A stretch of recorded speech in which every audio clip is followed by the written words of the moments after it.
Puji nama Tuhan, kita rindukan pada saat ini untuk kembali dapat menyembah dan memuliakan nama Tuhan. Mari Bapak Ibu Saudara, kita bersyukur sebab kasih setia dan kebaikan Tuhan selalu baru setiap pagi. Dia baik dalam kehidupan kita, dan mohon pimpinan kuasa Roh Kudus mengalir memenuhi setiap hidup kita. Kita mau kembali akan menyembah memuliakan nama Tuhan. Mari kita bersama akan memujikan pujian bagaikan tanah kering.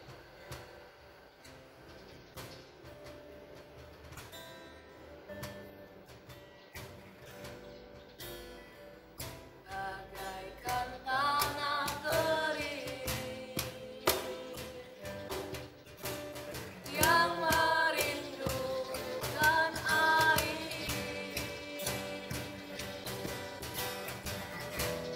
demikianlah jiwa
zaman, supaya selagi masih ada kesempatan, benar-benar kami gunakan waktu hidup kami mendengar firman Tuhan, mendekatkan diri kepada Engkau, kami mengucap syukur buat saat yang indah. Kami mau mendengar firman-Mu, urapi hamba-Mu, urapi kami semua. Kami siap mendengar firman Allah di dalam berkat nama Tuhan Yesus Kristus. Haleluya. Amin. Selamat sore Bapak Ibu Saudara. Kita kembali belajar kebenaran firman Allah di ibadah HW secara online pada sore hari ini adalah Mazmur seri yang ke-130. Mazmur seri yang ke-130 dari Mazmur 45 ayat yang ke-9. Mazmur 45 ayat yang ke-9. Demikian firman Tuhan. Segala pakaianmu berbau mur, gaharu dan cendana dari istana gading, permainan kecapi melukai engkau. Segala pakaianmu berbau mur, gaharu dan cendana dari istana gading, permainan kecapi melukakan engkau. Mazmur pasal 45 menunjuk kepada pribadi Yesus Kristus sebagai Raja.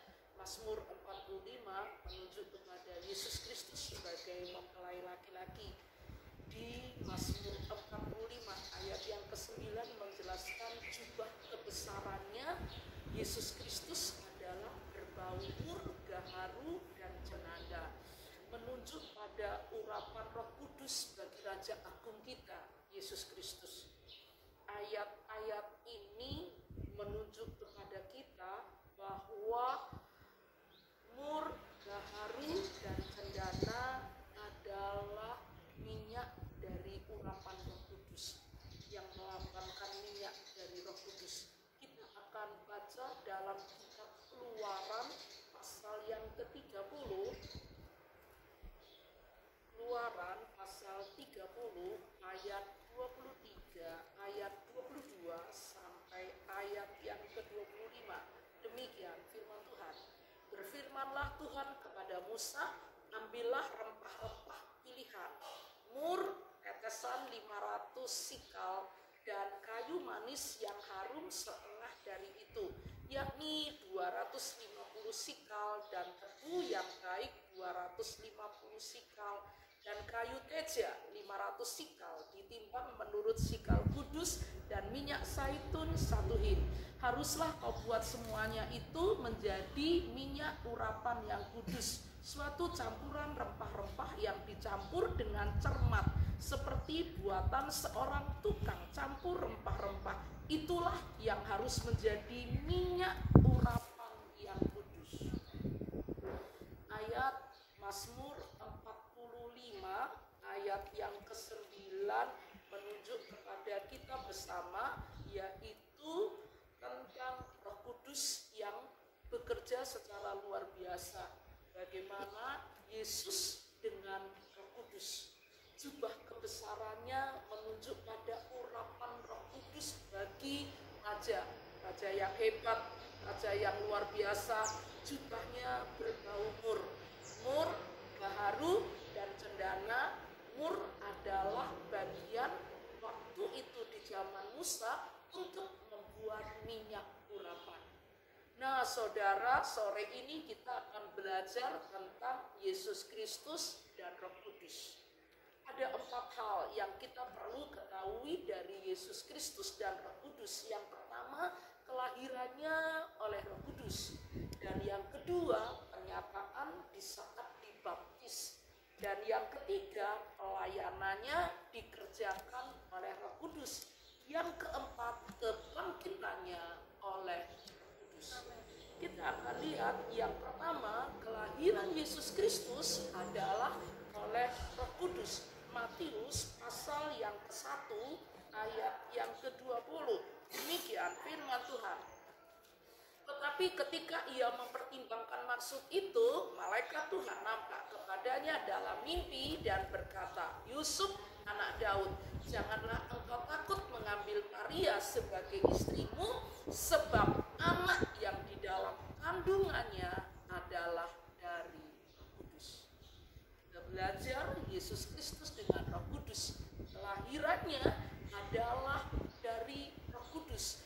Matius 1 ayat yang ke-20 menjelaskan, sebab anak yang di dalam kandungannya adalah dari Roh Kudus. Kita akan lihat kembali pada saat dia dibaptis dalam Lukas pasal yang ketiga ayat 21 sampai ayat yang ke-22. Demikian firman Tuhan. Ketika seluruh orang kaya itu telah dibaptis, dan ketika Yesus juga dibaptis dan sedang berdoa, terbukalah langit dan turunlah Roh Kudus dalam rupa burung merpati ke atasnya, dan terdengarlah suara dari langit, engkaulah anakku yang kukasihi, kepadamulah aku berkenan. Saat dibaptis, Alkitab menjelaskan dari ayat ini, terbukalah langit, turunlah Roh Kudus. Di Mazmur 45 ayat yang ke-9, jubahnya berbau dengan mur. Luar biasa, berarti menunjukkan kebesaran pelayanannya, kelahirannya dari Roh Kudus, baptisannya, ada pernyataan dari Roh Kudus dan suara dari langit yang berbicara, engkaulah anakku yang kukasihi, kepadamulah aku berkenan. Pelayanan Yesus juga dikerjakan oleh kekuatan Roh Kudus. Kita akan baca dalam Lukas pasal yang keempat ayat yang ke-14 sampai ayat yang ke-15. Bagaimana Yesus memulai pelayanannya, dan ada di dalam pelayanan semua dikerjakan oleh kekuatan Roh Kudus. Lukas pasal yang keempat ayat 14.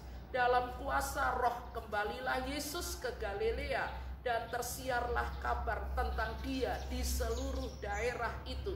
Sementara itu ia mengajar di rumah-rumah ibadat di situ, dan semua orang memuji dia. Ayat yang ke-14 katakan, dalam kuasa Roh kembalilah Yesus ke Galilea.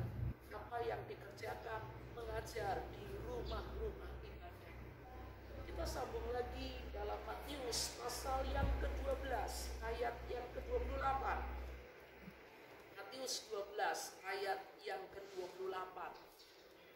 Tetapi jika aku mengusir setan dengan kuasa Roh Allah, maka sesungguhnya kerajaan Allah sudah datang kepada. Kita belajar dari raja kita dengan jubah kemegahan yang berbau mur. Kita belajar dari pribadi Yesus, raja kita, yang bekerja pelayanannya dengan kekuatan Roh Kudus. Dilahirkan, kelahirannya karena Roh Kudus. Dibaptis Roh Kudus. Dinyatakan dan suara dari langit yang berkata, inilah anakku yang kukasihi. Bukan hanya berhenti sampai di situ, pelayanannya dikerjakan oleh kekuatan Roh Kudus.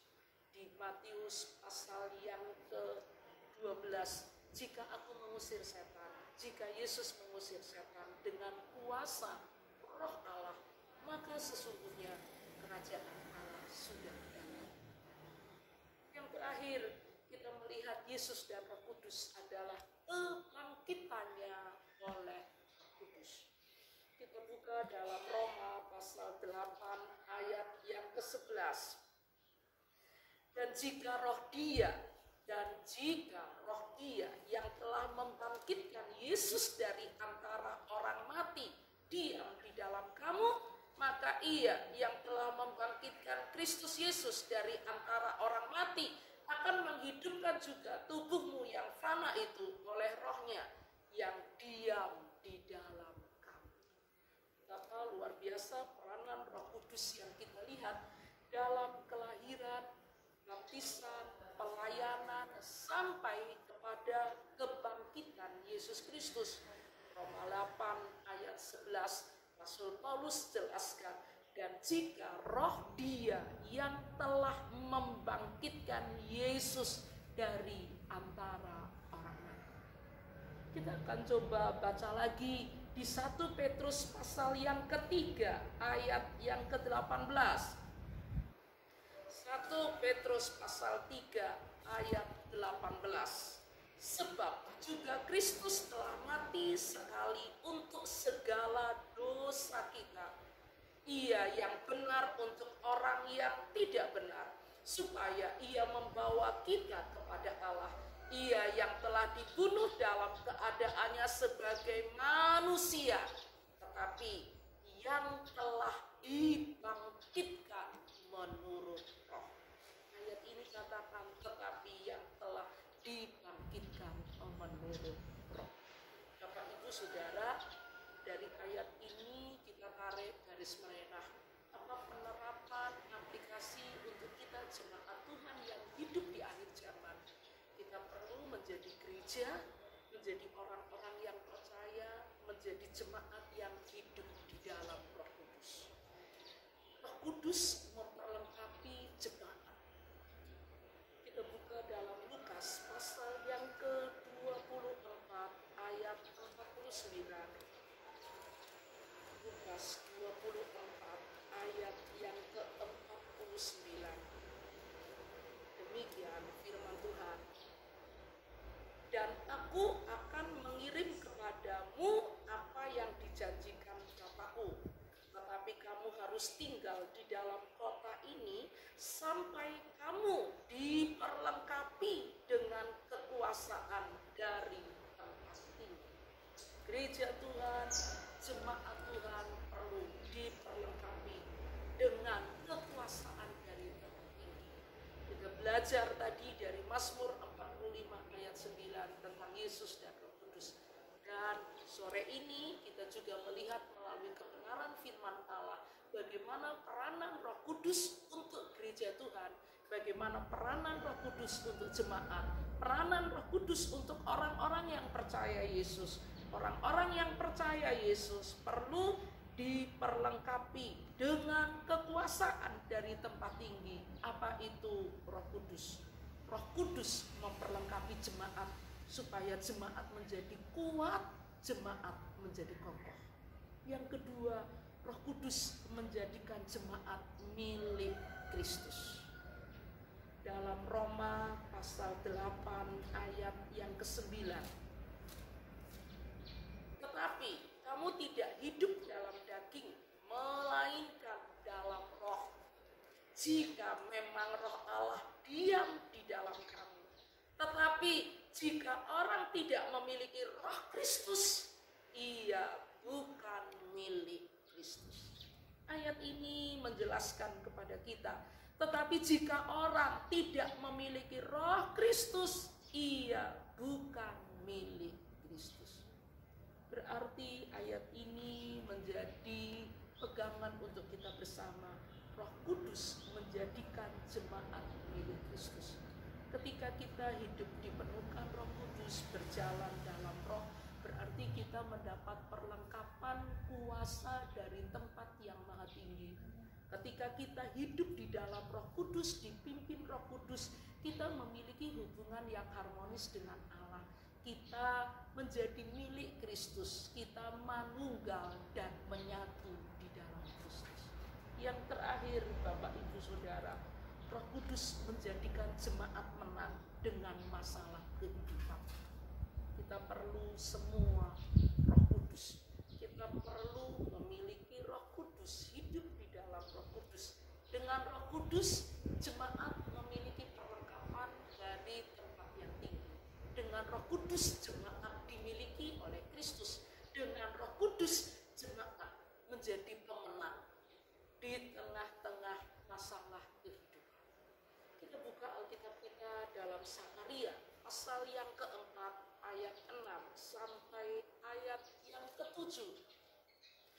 Maka berbicaralah ia, katanya, inilah firman Tuhan kepada Zerubabel, bunyinya, bukan dengan keperkasaan, bukan dengan kekuatan, melainkan dengan rohku, firman Tuhan semesta alam. Siapakah engkau, gunung yang besar di depan Zerubabel? Engkau menjadi tanah rata. Ia akan mengangkat batu utama, sedang orang bersorak, bagus, bagus sekali.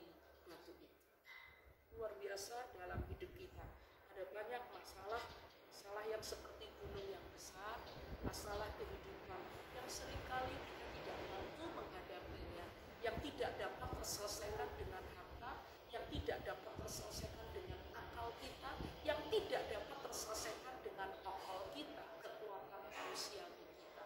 Tetapi bersyukur karena firman Allah katakan dari ayat ini, bukan dengan keperkasaan, bukan dengan kekuatan, melainkan dengan Roh. Ketika kita hidup dipimpin oleh Roh Kudus, mengandalkan Roh Kudus, ketika kita dipenuhkan Roh Kudus, dan ketika kita berjalan di dalam Roh Kudus, firman Allah katakan gunung yang besar menjadi tanah lapang. Kita akan menjadi pemenang. Kita akan menjadi pemenang. Kita akan terus alami kemenangan di tengah-tengah masalah kehidupan yang dahsyat. Akhir pelajaran Alkitab sore hari ini, hendaklah kamu penuh Roh Kudus. Kita baca Efesus pasal yang kelima ayat yang ke-18. Efesus pasal 5 ayat yang ke-18. Kita baca ayat ini bersama-sama. Efesus pasal 5 ayat 18. 2, 3. Dan janganlah kamu mabuk oleh anggur, karena anggur menimbulkan hawa nafsu, tetapi hendaklah kamu penuh dengan Roh.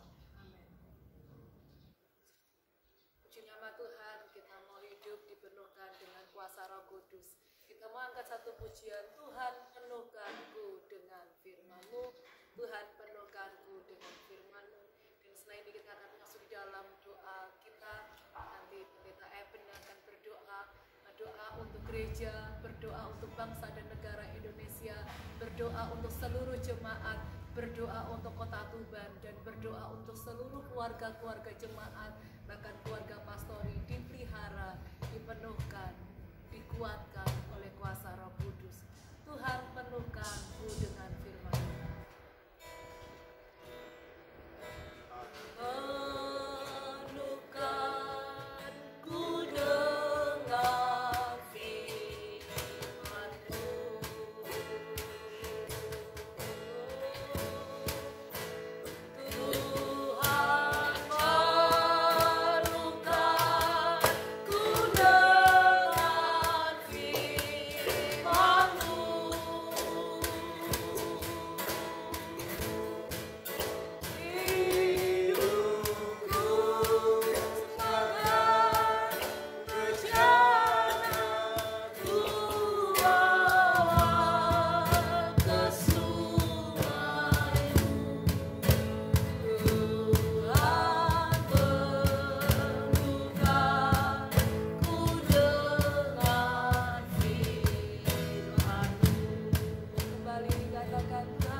kekuatan Allah, firman-Mu adalah perkataan-Mu yang mampu membuat hidup kami tetap bertahan di tengah-tengah masa yang sukar. Dan sore hari ini kami percaya Engkau memberikan firman bagi kami menjadi kekuatan dalam perjalanan hidup kami. Oleh Roh Kudus kami kuat menjalani hidup ini. Terima kasih Tuhan, setiap benih-benih firman yang sudah kami dengarkan Tuhan, hati kami, membuat kami kuat menjalani hidup ini. Terima kasih banyak Bapa di surga yang bersepak di bangsa dan negara kami. Tengah-tengah situasi yang sulit,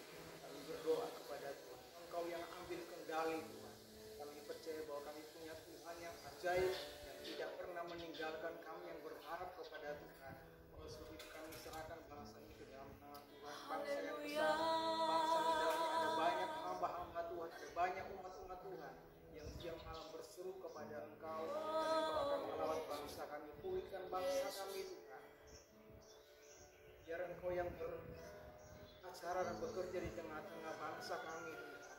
Kami percaya Tuhan, oh Engkau Tuhan yang mampu melakukan perkara yang di luar kemampuan manusiawi kami.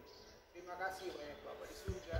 Kami berdoa bagi kota di mana kami ada Tuhan. Engkau berkati kota ini sehingga kota ini tetap ada dalam pemeliharaan dan anugerah Tuhan.